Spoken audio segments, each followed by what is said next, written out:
আসসালামু আলাইকুম জাকির ভাই, কেমন আছেন? ভালো আছি। আজকে আমরা আসছি আপনার যে মানে দুগ্ধ খামার ছোটোখাটো কিছু গরু লালন পালন করতেছেন। কয়টা আছে গরু এখন? গরু আছে মনে করেন আমার দুইটা। আরও বেশি ছিল না? আরো বেশি ছিল, গরু ছিল 4টা। আচ্ছা, ওই দুইটা খেরের অভাবে বিক্রি করেছি। আচ্ছা আচ্ছা, ওই যে বন্যার পরে তো খেরের একটা অনেক সংকট। আছে। এটা এটা কি গরু এটা? ওটা হলো ইন্ডিয়ান হরিণা। আচ্ছা, এটা কি প্রেগনেন্ট মনে হয় নাকি? প্রেগনেন্ট। কয় মাসে এটা? এটা হলো 8 মাস পড়ছে। আচ্ছা, আর এটা এটা এটা প্রেগনেন্ট না, এটা হলো ওটা বাছুর। ওটার বাছুর এটা না? এটা বাছুর। বকনা কি? হ্যাঁ, দামড়ি। দামরি দামরি। আচ্ছা আচ্ছা আচ্ছা। তো কতদিন যাবত আপনি এইসব গরু লালন পালন করতেছেন? আমি আজকে মনে করেন প্রায় 30-35 বছর। আচ্ছা আচ্ছা আচ্ছা, বুঝছি। মানে সব মোটামুটি আপনি নিজের নিজের ইয়াতে নিজের উদ্যোগেই করতেছেন না? করতে আছে। এই যে আমি মনে করেন ওষুধ রাখে দিই এখানে। আচ্ছা আচ্ছা, যেটা যেগুলা ওই যে ডেটল রাখছি। হ্যাঁ হ্যাঁ। তারপরে মনে করেন আমরা ওই যে পোকা মাকা হইলে ওই অকটেন রাখছি। অক্টেনটা কিভাবে দেন? অকটেনটা শেষ দিয়ে ওই যে ফ্লোরের মধ্যে স্প্রে করে দেন? স্প্রে করে দিই। এটা দিলে কি কি কি সুবিধা? মাছিগুলো আসবে না অক্টেনটা দিলে না? অকটেনটা দিলে। আচ্ছা আচ্ছা, আর মশার জন্য কি করেন? মশা তো কয়েল দেয়, প্রতিদিন কয়েল দেন না? প্রতিদিন কয়েল। আর এটা পরিষ্কার কিভাবে? পানি দিয়ে মোটরের পানি। কয়বার পরিষ্কার করেন এগুলো?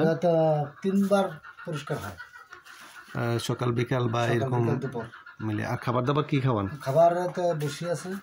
আচ্ছা, আর খের তো আছেই। খের আছে। আর ঘাস টাস আছে? নিপিলেন ঘাস টাস? ঘাস ওই যে অসুস্থ কারণে ঘাস কাটতে পারি নাই। আচ্ছা আচ্ছা, ওই ঘাস খাবাইতাম, কাটা ঘাস। আচ্ছা ওই আচ্ছা, রাহা ঘাস না, কাটা ঘাস। বুঝছি বুঝছি বুঝছি। কাটা ঘাস খাবাইতাম। ওই কাটা ঘাস মশলা কাটা ঘাস খাবাইলে তো চেরাগুলো ভেঙে গেছে। কাটা ঘাস খাবাইতাম তো আজ 15-20 দিন কাটা ঘাস খাবাইতে না, শুকিয়ে গেছে। ঘাসটা খাওয়াইলে মোটামুটি গরুটার গুরুত্ব ভালো থাকে, মানে স্বাস্থ্য ভালো থাকে, তাই না?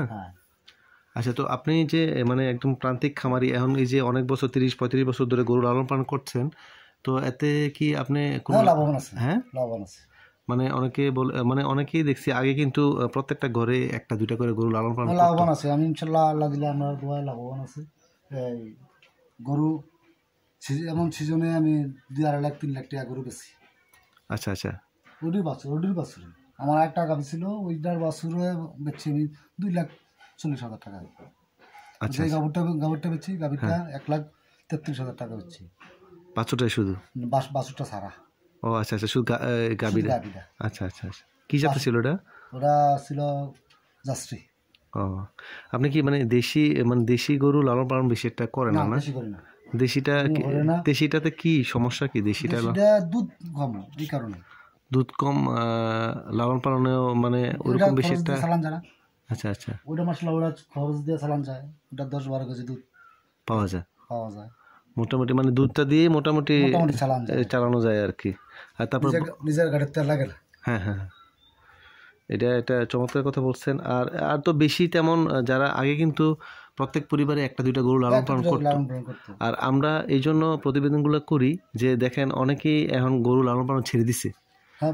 গরু লালন পালন ছেড়ে দিচ্ছে, ওই ছেলে বিদেশ থেকে টাকা পাঠায়, ওই বৈশা এসে চায়ের দোকানে বসে আড্ডা মারে।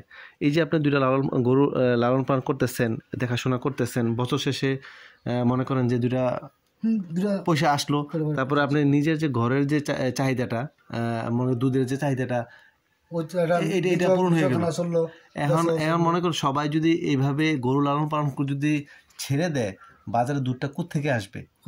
তাহলে আমরা প্রান্তিক খামারিরা সবাই যদি একটু একটু করে 1টা হোক 2টা হোক যদি গাভী লালন পালন করে, তাহলে কিন্তু মোটামুটি নিজেও স্বাবলম্বী হলো, তারপর দুধের চাহিদাটা আপনার হয়ে গেল। অথবা আপনি যদি মনে করেন ঈদের আগে একটা ষাঁড় বাছুর পাললেন, এটাও বিক্রি করে কিন্তু মোটা অঙ্কের একটা টাকা পাওয়া যায়, তাই না?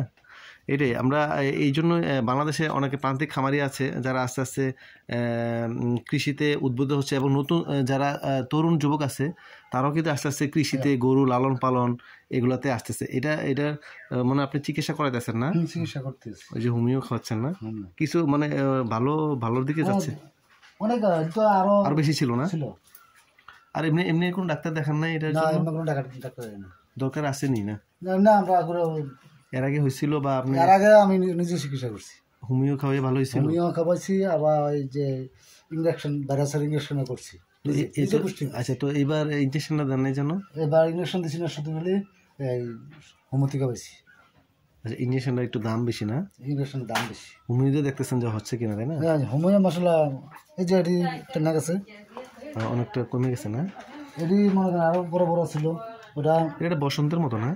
মজনের লেগিয়া হোমিওপ্যাথিকা পাইছি, শুধু খালি মজার জন্য। আচ্ছা আচ্ছা, যা আমার নিজের ইয়ের থেকে, নিজের অভিজ্ঞতা থেকে নিজে নিজে ইয়ে করতেছেন। আচ্ছা আচ্ছা, আমি অনেক বিশুদ্ধ করে বলি এই কারণে, এই যে নতুন সিরিজ এনে রাখছি। আচ্ছা আচ্ছা, ডেটলও কি ব্যবহার করেন? হ্যাঁ, ডেটল ব্যবহার করি। ডেটল কি করে, কি জন্য এটা? ডেটল যদি খতম মতো হয়, এটা কতটা দিব। আচ্ছা, একটু ইয়াটা ড্রেসিং করে দিচ্ছেন না?